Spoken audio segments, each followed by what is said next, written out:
ఏమిటి శేఖర్ గారు చెప్పండి, ధాన్యం కొనుగోలు అసలు దేనికి రేట్ లేదని గగ్గోలు పెడుతున్నారు రైతులు.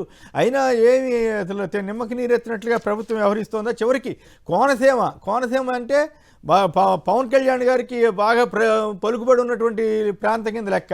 అట్లాంటి ప్రాంతంలోనే ధాన్యం కొనుగోలు లేకపోతే చంద్రబాబు గారు కానీ, పవన్ కళ్యాణ్ గారు కానీ, ఆ వ్యవసాయ మంత్రి కానీ, లేదా నాదెళ్ల మనోహర్ గారు కానీ వీళ్ళెవ్వరూ ఎందుకు పట్టించుకోవడం లేదు? ఈ పరిస్థితి ఎందుకు వస్తూ ఉంది? సార్, పాతాళ భైరవి సినిమాలో ఒక డైలాగ్ ఉంటుంది సార్, మీకు బాగా చూసాను, మోసం గురు అని. రాష్ట్ర వ్యాప్తంగా ఈ రోజు రాష్ట్రంలో ఫేమస్ డైలాగ్ అదే సార్. నువ్వు ఏ గ్రామానికి పోయినా, ఏ టౌన్ కు పోయినా, ఏ సిటీకి పోయినా, ఏ గల్లీకి పోయినా రాష్ట్ర ప్రజలందరూ కూడా 2024 ఎన్నికల్లో తెలుగుదేశం పార్టీకి ఓటేసిన వాళ్ళందరూ కూడా మోసం గురు అనుకుంటున్నారు సార్. ఎందుకంటే సార్, ఏడైతే ఒక పక్క పండించిన పంటకి గిట్టుబాటు దొరక్క బాగా చూసాం సార్. మిర్చి దగ్గర నుంచి పత్తి తీసుకోండి, అపరాలు తీసుకోండి, ధాన్యం తీసుకోండి, కాయగూరలు తీసుకోండి, ఏదైనా తీసుకోండి, రాష్ట్ర వ్యాప్తంగా ఏ పంటకి కూడా గడిచిన ఏడాదితో పోలిస్తే ఈ ఏడాది మద్దతు ధర లేక రైతు అల్లో లక్ష్మణ అని చెప్పి ఇబ్బంది పడతా ఉండే చంద్రబాబు నాయుడు గారి మీటింగ్ పెట్టి అన్ని ప్రభుత్వాల్లో కంటే కూడా నేను అధికారంలో ఉన్నప్పుడే రైతులకు ఆదాయం రెట్టింపు అవుతుందని చెబుతున్నాడు సార్. ఇంతకు మించిన దౌర్భాగ్యమైన స్టేట్మెంట్ కూడా ఉండదు సార్. సో చంద్రబాబు నాయుడు గారు అధికారంలోకి వస్తే మొట్టమొదటగా చంద్రబాబు పట్టగొట్టేది ఎవరితో అంటే రైతులది. రైతులకి సబ్సిడీలు ఆపేస్తారు, రైతులకి గత ప్రభుత్వం ఇచ్చినటువంటి రైతు భరోసాకి కోత విధించారు, అదే విధంగా రైతులకు ఇస్తున్నటువంటి ఇన్పుట్ సబ్సిడీ కోత విధించారు, రైతులకు ఇస్తున్నటువంటి క్రాప్ ఇన్సూరెన్స్ కోత విధించారు, అదే విధంగా రైతులకు ఇస్తున్నటువంటి ఇంకా ఎన్నో కార్యక్రమాలని పూర్తిగా నిర్వీర్యం చేసిన చంద్రబాబు నాయుడు గారు ఆయన ప్రభుత్వ హయాంలో రైతులు సుఖ సంతోషాలతో ఉన్నారు అని చెప్పుకుంటున్నారు సార్. ఇక ధాన్యం కొనుగోలు విషయానికి వస్తే సార్, నిస్సిగ్గుగా నాదెళ్ల మనోహర్ గారు చెప్పుకున్న మాట ఏంటి సార్, ప్రతి గింజ ధాన్యం మేము కొంటామని చెప్పారు. కానీ ఈరోజు పరిస్థితి ఏంటి?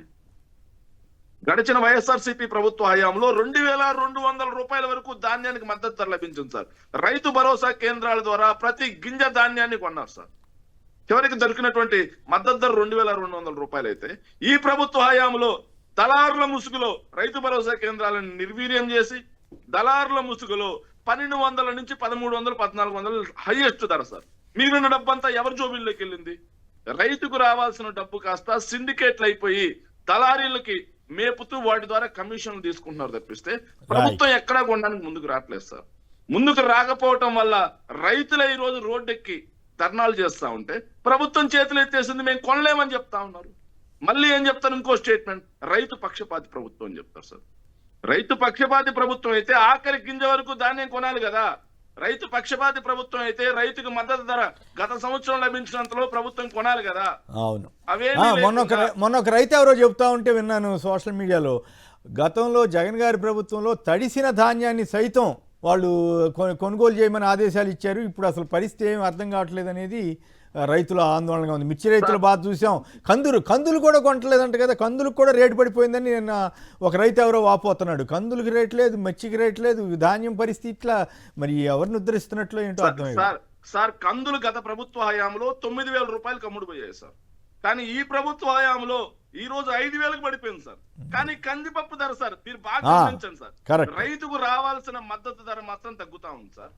కానీ వినియోగదారుడు కొనే ఏదైతే మార్కెట్, అవును అది కూడా చెప్పాడు, 150 రూపాయలు ఉందంట కదా కేజీ, 150 రూపాయలు ఉందంట కదా కేజీ. ఎస్, 150 రూపాయలు కేజీ ఉంది. కానీ ఇక్కడ రైతుకు వచ్చే డబ్బు తగ్గిపోతా ఉంది, వ్యాపారస్తుడికి వచ్చే డబ్బు పెరుగుతా ఉంది సార్. ఈ మధ్యలో అంతరం ఎందుకు పెరిగింది? రైట్, కేవలం దళారులు మొత్తం సిండికేట్ అయ్యి రైతు గొంతు నొక్కేస్తా ఉన్నారు సార్.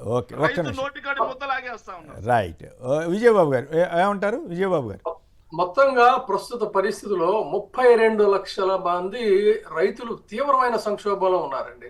వాళ్ళ రైతు కార్డులు రద్దు చేయటం, పంట రుణాలు, కౌలుదారులు కూడా సరిగా గుర్తించలేదంటే ఇక్కడ మెయిన్ సఫరర్స్ ఎవరు అని అంటే కౌలుదారులేనండి. కౌలుదారులు వాళ్ళకి నష్టపరిహారం లేదు వాళ్ళకి, తర్వాత 3 నుంచి 5% ప్రైవేట్ వడ్డీలు తీసుకొని బతుకుతున్నారని చెప్తున్నారు. మరి ఇదే ఇందాక మిత్రులు చెప్పినట్టుగా తడిసిన ధాన్యాన్ని కూడా గత ప్రభుత్వం కొన్నది. అంతేకాకుండా ఆ రోజు ఒక లెక్కల ప్రకారంగా 29.94 లక్షల కౌలు రైతులకి కార్డులు జారీ చేస్తే ఆ కార్డులన్నిటిని కూడా ఇప్పుడు ఏరిపారేశారండి. 6.75 లక్షల మంది రైతులకి ఆ రోజున వైసీపీ ప్రభుత్వం 8,345 కోట్ల పంట రుణాలు ఇస్తే ఇప్పుడు పంట రుణాల కోసం వాళ్ళని ఏడిపించే పరిస్థితి ఉంది. ఇక ఎస్సీ ఎస్టీ మైనారిటీ రైతుల పరిస్థితి అయితే అతి దయనీయంగా ఉందని చెప్పేసి వాళ్లే చెప్తున్నారు. ఆ రోజున 5.57 లక్షల మంది ఎస్సీ ఎస్టీ రైతులకి వైసీపీ ప్రభుత్వం 771.42 కోట్ల సహాయం చేస్తే ఇప్పుడు వాళ్ళందరూ కూడా రోడ్ల మీదకి వచ్చి గొడవ చేస్తున్నారు.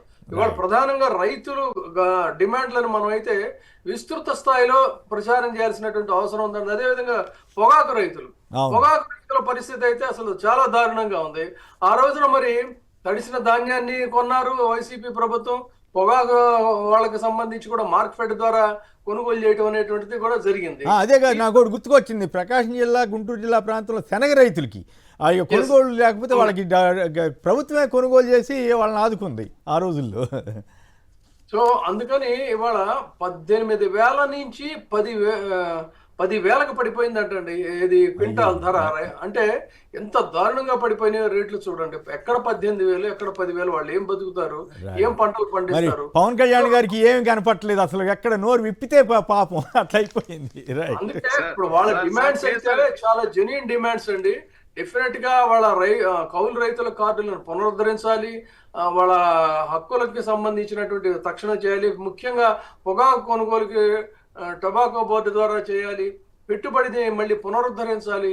ఇవన్నీ చాలా వ్యాలిడ్ డిమాండ్స్ తప్ప రైతులకు నిజంగా మీరు అంటే చంద్రబాబు నాయుడు గారి ప్రభుత్వం ఎప్పుడూ రైతులు సఫరర్స్, అందులో ఏం డౌట్ లేదు. కానీ ఈ రోజున పరిస్థితి మరి 18,000 నుంచి 10,000కి పడిపోతుందంటే ఇంకెక్కడే ఉంటుందండి డెవలప్మెంట్, ఎక్కడ సృష్టి జరుగుతుందండి? ఓకే రాజా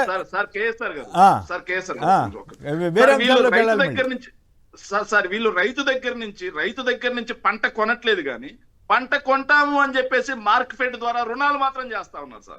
5,000 కోట్లకు పైగా అప్పులు చేశారు సార్. కానీ ఆ డబ్బుని రైతు దగ్గర నుంచి ధాన్యం కొనుగోలు చేసి రైతును ఆదుకోవాలి అన్న ఉద్దేశంతో మాత్రం కొనట్లేదు సార్. ఆ డబ్బును కూడా మళ్లించి వాళ్ళ జోబులు నింపుకోవడానికి ప్రయత్నం చేస్తా ఉన్నారు సార్.